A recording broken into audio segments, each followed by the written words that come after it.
do que o nosso relacionamento com Deus. E esse relacionamento com Deus, ele se dá através da pessoa amada do Espírito Santo. E esse Espírito Santo é aquele que não nos deixa sozinho, é aquele que não nos deixa perecer, é aquele que não nos abandona. Jesus diz: eu vou ao Pai, mas não deixarei vocês sozinhos, não deixarei vocês órfãos, antes enviarei o Espírito Santo. Então não existe nenhum relacionamento mais íntimo do que o nosso relacionamento com esse amigo, que não é só meu, é seu também. É o nosso amado Espírito Santo de Deus. E o primeiro degrau que eu gostaria aqui de galgar junto com você, para que tenhamos uma vida de maior intimidade com o Espírito Santo, chama-se conhecimento. Amém. Meu irmão, você há de convir comigo que é impossível ter intimidade com alguém que eu não conheço. O pastor abriu falando aqui, se eu não me engano,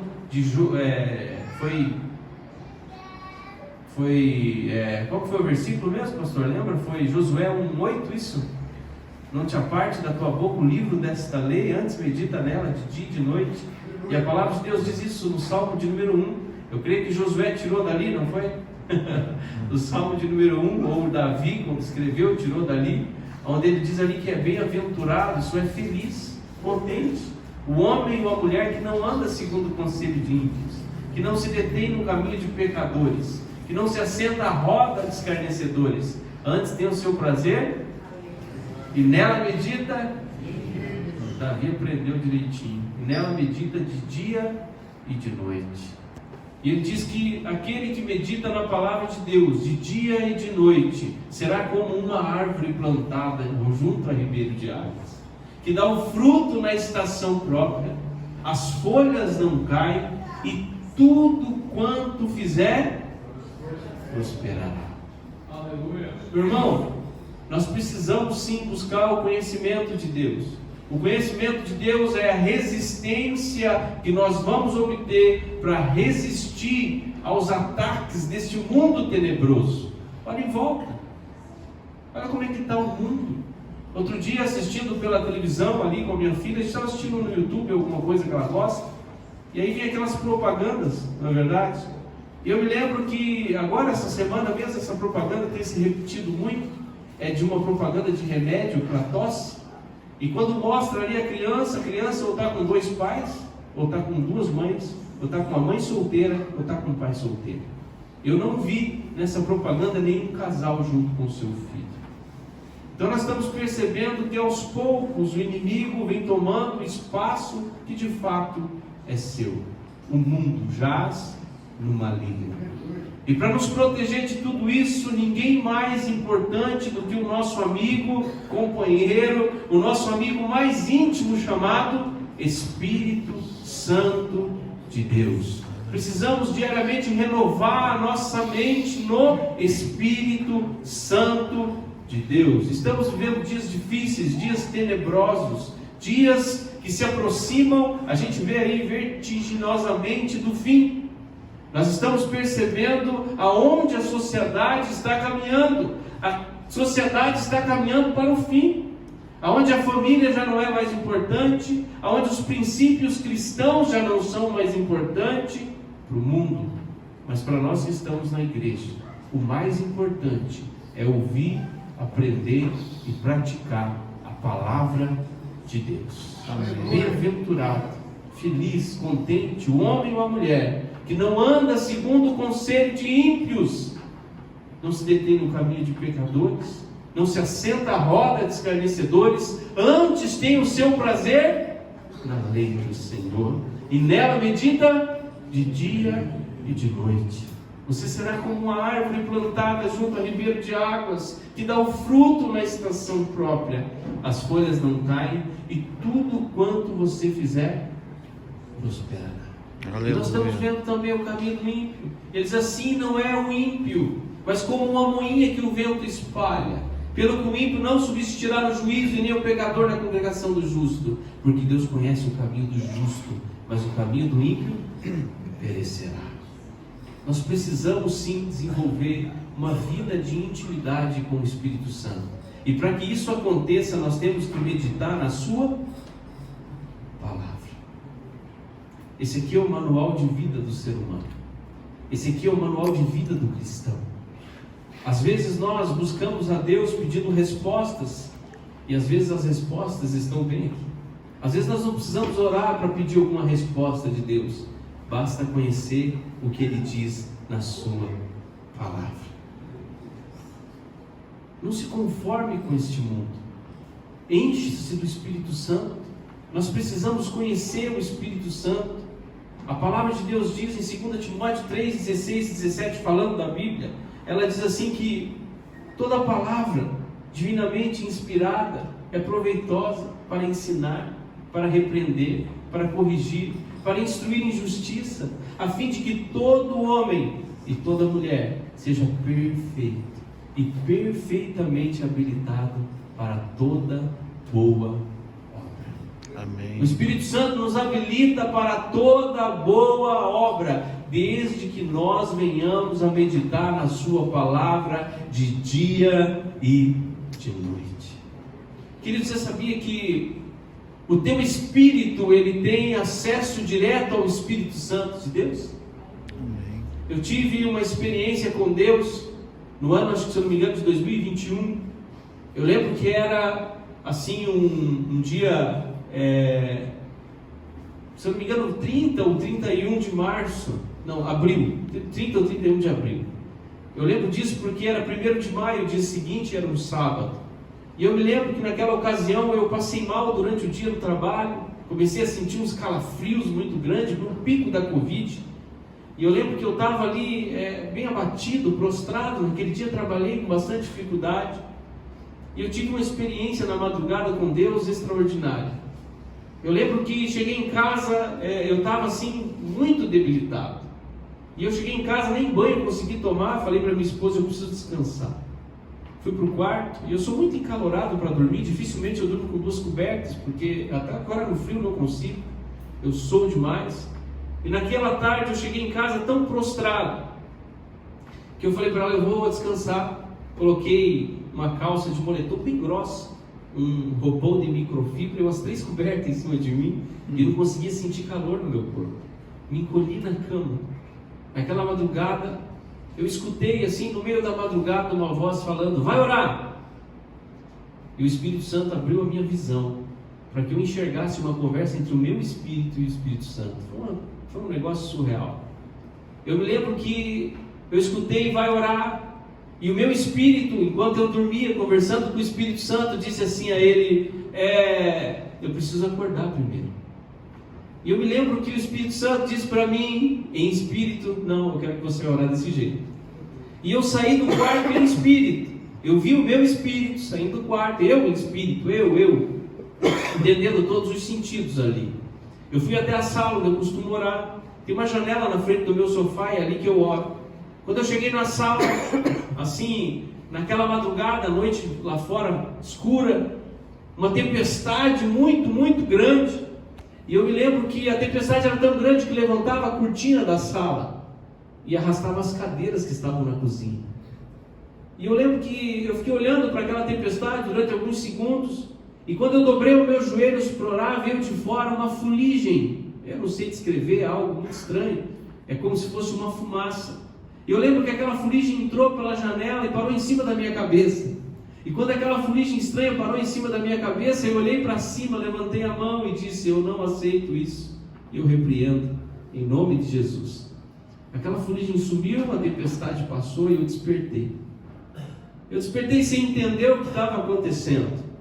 Mas naquele momento, eu comecei a perceber que aquela era uma revelação espiritual. Portanto, quando você ouve de madrugada, ou acorda de madrugada, sentindo o desejo de orar, é o Espírito Santo falando com o teu espírito. E ele disse para mim, vai orar. E eu não entendi, porque o meu espírito disse, eu preciso acordar primeiro. E eu lembro que eu fui ali em espírito, dobrei o meu joelho e tive toda aquela visão, não consegui entender de imediato. E fui aqui no remoendo durante dias. Lá em Romanos capítulo 8, versículo 16, a palavra de Deus diz assim, que o Espírito Santo de Deus, ele dá testemunho ao nosso espírito que somos filhos de Deus. Amém. O Espírito Santo, ele tem uma comunhão direta com o teu espírito. A partir do momento em que o teu espírito é recriado, naquele dia em que você aceitou Jesus como Salvador, você deu acesso ao Espírito Santo e ele tem conversa direta com o teu espírito. Nós precisamos preservar a nossa vida de intimidade com o Espírito Santo. Nós precisamos buscar desesperadamente a presença do Espírito Santo na nossa vida. É Ele quem nos ensina, é Ele quem nos instrui, é Ele quem nos capacita. Lá no livro de Oséias, capítulo 4, versículo 6, a Bíblia diz ali daquilo que estava acontecendo ali em Oséias, uma apostasia muito grande. E a palavra de Deus diz que Oséias, escrevendo ali, aqueles que estavam designados a levar a palavra, ele diz assim: o meu povo perece porque falta conhecimento. Meu irmão, você só vai sofrer se você não souber que você tem um testamento inteirinho. Você tem promessas para a sua vida. Quando o sofrimento vem, você pode recorrer ao testamento que Deus deixou. Amém. Ele diz: o meu povo perece porque falta conhecimento. E até hoje, depois de tantos anos que Oséias passou por essa terra, naquela época eles não tinham a Bíblia compiladinha, escrita, eles não tinham acesso à palavra de Deus. Mas hoje nós temos. Amém. Eu glorifico a Deus porque estamos numa igreja que ensina a palavra de Deus. Aleluia. Se você quiser, no domingo de manhã tem escola bíblica para as mulheres, tem escola bíblica para os homens, tem escola bíblica para os adolescentes, tem escola bíblica para os juniores, para os jovens, tem escola bíblica para aqueles que estão iniciando a carreira e ainda não sabem para onde ir, tem escola bíblica para todo mundo. Se você passar aqui pelas escolas bíblicas e falar: eu quero aprender teologia, tem aqui o Instituto Teológico Quadrangular à nossa disposição. O meu povo perece porque falta conhecimento, mas hoje falta conhecimento? Não. Hoje nós temos acesso à palavra de Deus. Quantas rádios evangélicas pregando a palavra de Deus todo dia? Quantas igrejas? Passa Leopoldo Belzac até em cima e vem contando quantas igrejas você vê. Eu vou dizer para você, eu moro numa vila ali que deve ter umas 6 ou 7 ruas. Eu contei pelo menos umas 8 igrejas. Glória a Deus. Não falta conhecimento da palavra de Deus. Deus tem feito se revelar a nós. Deus tem permitido a revelação da sua palavra a nós. Se você ligar na internet, quantos pastores, quantas aulas, quantas escolas totalmente gratuitas ensinando a palavra de Deus. E o que nós vamos dizer para Deus naquele dia? Senhor, eu não tive acesso à tua palavra, não no Brasil, não em Curitiba, porque Curitiba é uma cidade extremamente evangelizada. Nós precisamos buscar o conhecimento da palavra de Deus. Como é que eu vou ter conhecimento, como é que eu vou ter intimidade com alguém que eu não conheço? Se eu não conheço, logo não consigo ter intimidade. A intimidade passa pelo conhecimento. Busque o conhecimento da palavra de Deus. Esse aqui, é bem batida essa frase, mas ela é verdadeira. Esse livro aqui é o único livro que você lê na presença do autor em todo o tempo, toda hora, em todo lugar. Aleluia, glória a Deus. Eu me lembro que quando comecei a ler a Bíblia, as pessoas às vezes diziam: mas você vai ler a Bíblia sozinho, mas é difícil de entender. Irmãos, eu acho que eu nunca li a Bíblia sozinho, porque toda vez que eu abria a palavra de Deus, o Espírito Santo falava comigo. Toda vez eu lia e começava a entender o que eu estava lendo. As pessoas diziam: não leia Apocalipse que você vai ficar louco. É lenda, irmão. Leia sim, conheça sim, se aprofunde sim, encha-se do conhecimento da palavra de Deus. Medite na palavra de Deus de dia e de noite. Você vai lembrar, se eu não me engano, lá em Mateus capítulo 5, versículo 24, ou 6, 24, agora não me lembro qual capítulo, mas Jesus ali está ensinando os seus discípulos, e ele diz assim para eles: aquele pois que ouve estas minhas palavras e as pratica, assemelhá-lo-ei ao homem sensato, ao homem prudente, que edificou a sua casa na rocha. E ele diz: e veio a chuva, correram os rios, e deram contra aquela casa, e ela não caiu, porque ela estava firmada na rocha. E ele diz: aquele, pois, que ouve estas minhas palavras e não as pratica, assemelhar-o-ei ao homem insensato, ao homem imprudente, que edificou a casa na... E veio a chuva, correram os rios, sopraram os ventos e deram contra aquela casa. Perceba que o mesmo fenômeno natural que aconteceu com uma, aconteceu com a outra. Mas o que permitiu que uma ficasse de pé e a outra caísse? Foi o conhecimento e a prática da palavra de Deus. Todo mundo passa por adversidade, por dificuldade, mas o que nos mantém de pé não é a nossa conta bancária. O que nos mantém de pé não é o nosso cargo. O que nos mantém de pé não é a nossa posição na igreja. Não, eu vou ficar de pé porque eu sou um pastor. Ah, não, mas eu sou um diácono, eu sou um presbítero, não, eu sou um missionário. Meu irmão, o que te mantém de pé não é aquilo que você é aquilo que Cristo é em você. Se Cristo for o alicerce lá na sua casa, pode ter certeza que a tempestade vem, mas ela vai continuar de pé. Vai continuar de pé. Precisamos desesperadamente buscar conhecimento da palavra de Deus. Procura apresentar-te a Deus aprovado, como um obreiro que não tem do que se envergonhar, mas que maneja bem a palavra da verdade. Aleluia, glória a Deus. O segundo degrau, depois do conhecimento, que nós precisamos subir, é a convivência. Irmão, como é que eu vou ter intimidade com alguém que eu não convivo? Quantas pessoas você conhece? E quantas dessas pessoas que você conhece, você tem convivência com elas? Não dá para ter intimidade com alguém que a gente não convive. Às vezes nós somos conhecidos, né? Fala, aquele cidadão você conhece? É meu conhecido, a gente costuma dizer assim, é meu colega. Não sabe direito o nome, não sabe quem é a esposa, não sabe quem é o filho. Como é que eu faço para conviver? O primeiro passo de uma vida de convivência saudável, você sabe qual é? O diálogo. É o diálogo. Como é que eu vou ter intimidade com alguém que eu não converso?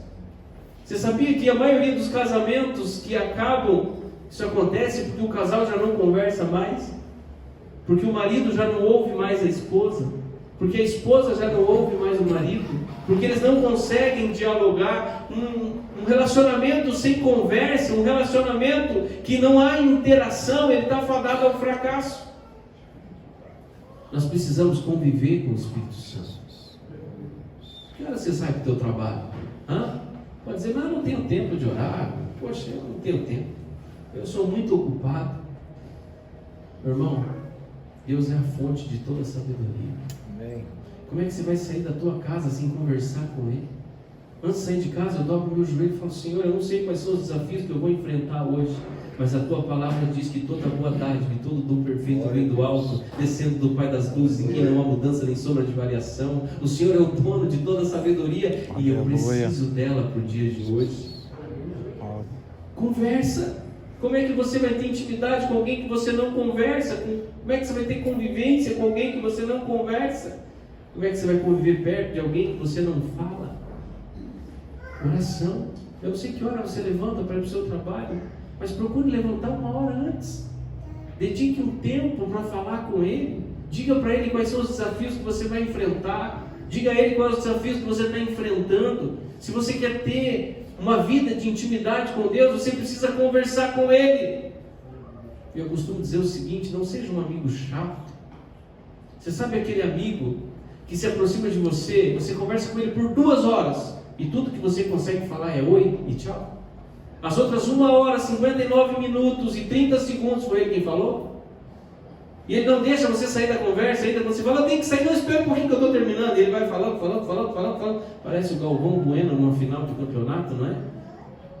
Chato, amigo chato, irmãos. Como é gostoso conversar. Sentar com alguém, ele fala, você fala. Ele fala, você responde. Meu irmão, o Espírito Santo é vivo. A palavra de Deus diz em Hebreus capítulo 4, versículo 12, que a palavra de Deus é viva e eficaz, e mais penetrante do que espada alguma de 2 gumes, vai até a divisão da alma, do espírito, entre juntas e medulas, e é apta para discernir entre os pensamentos e as intenções do nosso coração. Aleluia, glória a Deus. É viva. Você tem que conviver com a palavra viva. A palavra de Deus é viva, ela não é inanimada, ela é viva e eficaz, e mais penetrante do que espada alguma de dois gumes. Ela vai lá na divisão da sua alma, do seu espírito, ela entra ali no seu corpo físico, entre as juntas e as medulas, e ela consegue fazer discernimento entre os pensamentos e as intenções do seu coração. Ela reajusta a nossa vida, ela reajusta o nosso corpo, ela reajusta a nossa alma. Escute o Espírito Santo. De repente você fala, mas como assim? Eu nunca ouvi o Espírito Santo, não sei do que você está falando, nunca escutei o Espírito Santo. Irmãos, audivelmente poucas vezes, mas toda vez que eu dobro o meu joelho, coloco um louvor e fico em silêncio, eu escuto as respostas dele para a minha vida. Durante o dia, às vezes eu estou trabalhando lá no computador, eu escuto a resposta dele para a minha vida. Eu falo com ele o dia todo, eu falo isso sempre e vou continuar falando. Eu sou tão apaixonado pelo Espírito Santo que eu acordo pensando nele, eu passo o dia conversando com ele e eu vou dormir falando com ele. Eu não consigo viver longe do Espírito Santo mais. A minha principal oração todos os dias, e ele sabe que é verdade: Senhor, não fique longe de mim, Senhor, não me deixe, Senhor, não sai de perto de mim, Senhor, fica perto de mim, por favor, eu preciso da tua cobertura hoje, por favor, Senhor, por favor, suporta as minhas limitações, mas não me deixa sozinho. Não saia de perto de mim, não retires de mim o teu Espírito Santo, Senhor. Glória a Deus, aleluia. Essa é a minha principal oração.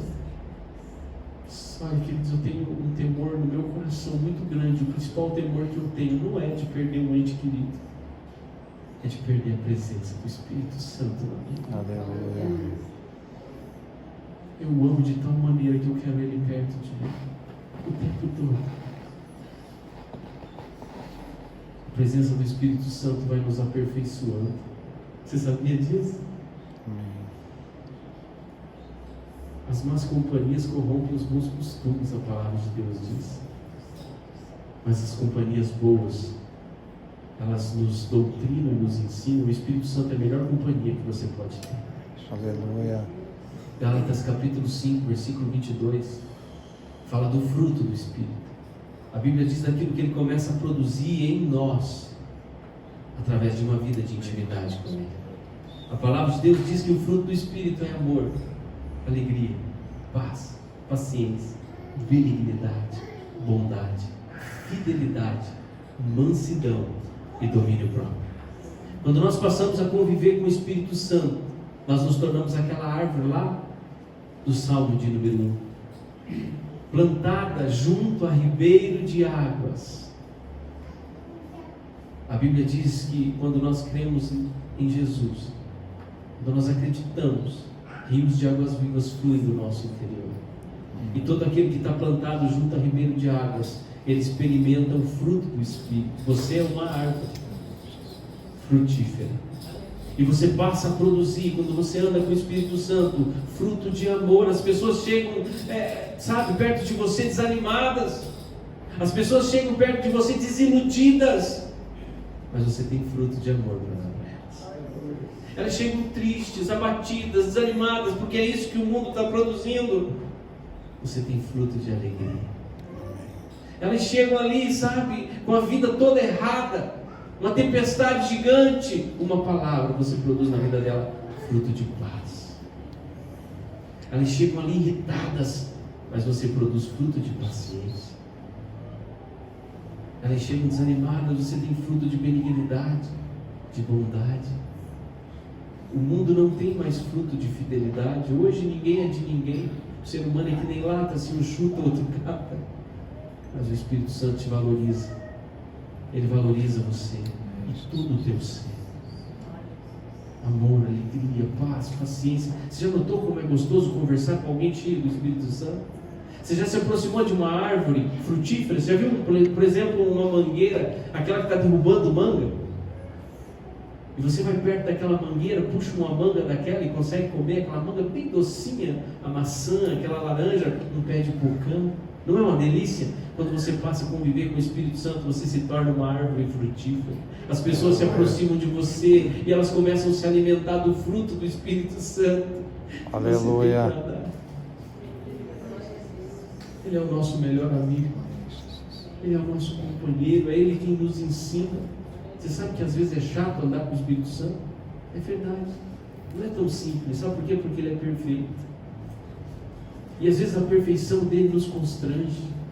Sabe quando você às vezes entra numa discussão com alguém, você está certo, e você sai com o seu nariz empinado, com orgulho lá em cima, dizendo assim: eu estou certo, ela está errada. Daqui a pouco o teu amigo, o teu principal, o teu melhor amigo, ele diz assim: vai lá e peça desculpa. Aí você diz assim: mas eu estou certo, não estou certo. Fala, não interessa, vai lá e peça desculpa. Peça perdão a essa pessoa. Meu Deus do céu, eu estou certo, Senhor, eu estou certo. Não interessa o que você está. O que interessa é que Ele te constrange. Você é obrigado a fazer o caminho de volta. Ele vai te aperfeiçoando. Aleluia. Esses tempos atrás, minha filha está agora com 7 anos. Ela tinha 6 anos, um ano atrás mais ou menos. Não sei se tudo isso. Eu preparava ela para ir para a escola de manhã. Eu lembro que a noite anterior foi uma noite tensa entre nós dois. Ela é muito apegada comigo, mas a mãe dela falou algo para ela e ela desrespeitou, e aquela atitude dela me desagradou muito. E a minha esposa disse assim: Ana, você vai perder alguma coisa com esse seu comportamento. E ela levantou, debochada, e fez assim com o ombrinho: estou nem aí se eu perder o celular. Irmãos, aquilo me deu uma ira. Eu olhei para ela e falei: minha filha, agora você não vai perder só o celular, você vai perder o celular e a televisão. Não vai assistir televisão por um bom tempo. Ela travou. A televisão? Eu falei: sim. Pai, mas quanto tempo? Eu falei: eu não sei, ainda vou definir quanto tempo. Briguei com ela, dei uma dura nela. Levei ela para dormir, fui fazer ela dormir e ela dizendo para mim: pai, quanto tempo, por favor, quanto tempo? Dormiu pensando nisso. No outro dia, quando eu acordei para dar ali o leite para ela, levar ela para a escola, ela abriu o olho já perguntando: quanto tempo, pai? Quanto tempo eu vou ficar sem TV, sem celular? Eu me lembro que naquela noite que briguei com ela, antes de dormir eu fui orar. Dobrei o meu joelho, comecei a orar. O Espírito Santo falou assim para mim: é esse Deus que você vai apresentar para sua filha? Um Deus que quando a pessoa erra, Ele toma tudo que ela gosta? É esse Deus que você vai apresentar para sua filha? Um Deus carrasco? Lembre-se, você é referência do Espírito Santo na vida dela. Eu estou certo, Senhor, assim. Mas a maneira com que você agiu está errada. Outro dia de manhã, ela já acordou falando disso, levei ela para escovar os dentes. Quem te ensina é o Espírito Santo, querido. Você pode gerar feridas terríveis no coração do seu filho por uma simples coisinha, mas quando você tem a presença do Espírito Santo, Ele vai te ensinar a educar os seus filhos. Aleluia. Ele vai te ensinar a lidar com a sua esposa.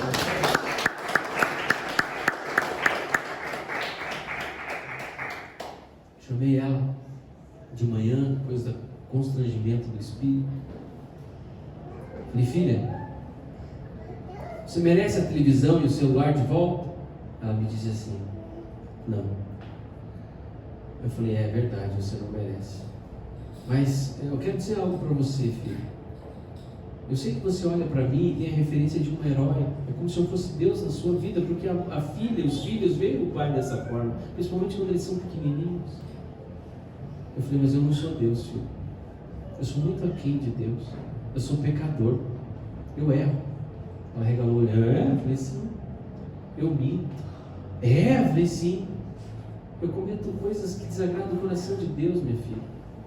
E ela, admirada com a minha confissão, falou: sério? Eu falei: é. Eu falei: nesse momento eu vou agir na sua vida como Deus agiria, não como eu quero. Embora você não mereça, eu vou restituir a televisão e o celular. Ela não fica no celular o dia todo, porque a gente não deixa, tem alguns horários. Eu falei: vou deixar você assistir televisão e celular de novo, porque eu quero que você entenda que Deus não é igual a mim. Deus não arranca nada da gente quando a gente peca, quando a gente erra. Quem perde as coisas somos nós, mas Deus restitui tudo aquilo que Ele tomou, desde que a gente se arrependa. Tive essa conversa com ela, abracei ela, orei com ela. Se precisar, eu tomo a televisão e o celular de novo. Mas naquele momento eu precisava apresentar um Deus para ela, que não é igual ao meu. Glória a Um Deus. Deus que é Aleluia. perdoador, um Deus que é carinhoso. Eu precisava mostrar para ela que eu não sou Deus e nem perto de uma figura de Deus. Eu sou apenas um homem falho. Mas o Deus que a gente serve, Ele tem multidão de misericórdias para nos dar. Amém. E tudo isso só vem através do Espírito Santo. Quantas coisas, quantas vezes eu tenho que fazer o caminho de volta com a minha esposa, eu tenho que fazer o caminho de volta com amigos, e às vezes eu tenho certeza que eu estava certo, mas a partir do momento que eu me humilhei diante de Deus e fiz aquilo que o Espírito Santo estava me ensinando, eu cresci em graça diante dele, e ele me ensinou a ser humilde. É assim que ele vai tirando o orgulho, a vaidade, a prepotência. Ele nos dá uma família bem sucedida, ele nos dá filho bem criado. Fique perto dele, não saia de perto dele, não te aparte dele. Tenha medo, tenha sabe, pavor de ficar perto, de ficar longe do Espírito Santo. Busque ele desesperadamente, ele vai te dar sabedoria em todas as áreas. Mas nós precisamos conviver com ele. Leve ele para o seu trabalho. Convide ele, Espírito Santo, vamos trabalhar. Espírito Santo, estou indo para casa, vai comigo. Espírito Santo, eu estou colocando o pé para fora da cama, preciso da tua presença. Ande com ele o tempo todo, e a tua vida vai ser uma vida de sabedoria em todo o tempo. E o terceiro degrau é a confiança. Irmãos, esse é o difícil. Como nós somos tardios em confiar. Como nós temos dificuldade em confiar. Já percebeu? Nós olhamos para Deus às vezes falando: Senhor, eu não aguento mais esse problema. Olha o problema aqui, estou colocando nas tuas mãos. Está aí o problema, Senhor. Eu não quero saber desse problema mais. Viramos as costas e vamos andando, falando: mas bem que eu podia resolver, não é? Vem cá, problema. Ah, Senhor, e se nós fizéssemos assim? A gente não confia, a gente não entrega, às vezes, na presença de Deus. Nós damos o problema para Deus, falamos: Senhor, resolve. Peraí, nós pegamos de volta na primeira oportunidade. Salmo 125, lembra lá? Nós cantamos isso: os que confiam no Senhor são como os montes de Sião, e não se abalam, mas permanecem para sempre. Confiança, confiança. Lembra do Salmo de 91? Aquele que habita no esconderijo do Altíssimo, a sombra do Onipotente descansará. Eu direi ao Senhor: Ele é o meu refúgio, a minha fortaleza, e nele Ele te livrará do laço do passarinheiro, da peste perniciosa, te cobrirá com as tuas penas, e debaixo das tuas asas estará seguro. A sua verdade é escudo e broquel. Não temerás o espanto noturno, e nem a seta que voe de dia, e nem a peste que ande na escuridão, e nem a mortandade que assola ao meio-dia. 1000 cairão ao teu lado, 10.000 à tua direita, mas tu não serás atingido. Aleluia. Somente com os teus olhos olharás e verás a recompensa dos ímpios, porque tu, Senhor, é o meu refúgio, altíssimo é a tua habitação, nenhum mal te sucederá, praga alguma chegará à tua casa, porque aos teus anjos dará ordem a teu respeito, para que te guarde em todos os teus caminhos. Eles te tomarão em suas mãos, para que não tropece com seus pés em pedra. Pisarás ao leão e à áspide. Calcará o pé o filho do leão e a serpente. Porquanto encarecidamente me amou, eu também o livrarei. Poloei um alto refúgio, porque conheceu o meu nome. Ele me buscará e eu lhe responderei. Dar-lhe-ei abundância de dias e lhe mostrarei a minha salvação. Amém, Jesus. O Senhor é o meu pastor e nada me faltará. Confiança. Deitar-me faz em pastos verdejantes. Confiança. Guia-me mansamente a águas tranquilas. Confiança. Entrega o teu caminho ao Senhor. Confia nele, o mais Ele fará. Confiança. Confiança. Todos os salmos estão recheados de confiança. E para confiar em Deus, o caminho é o Espírito Santo de Deus. Amém. É Ele que vai te ensinar tudo isso. Eu quero chamar o grupo de louvor aqui, chamar o pastor também. O pastor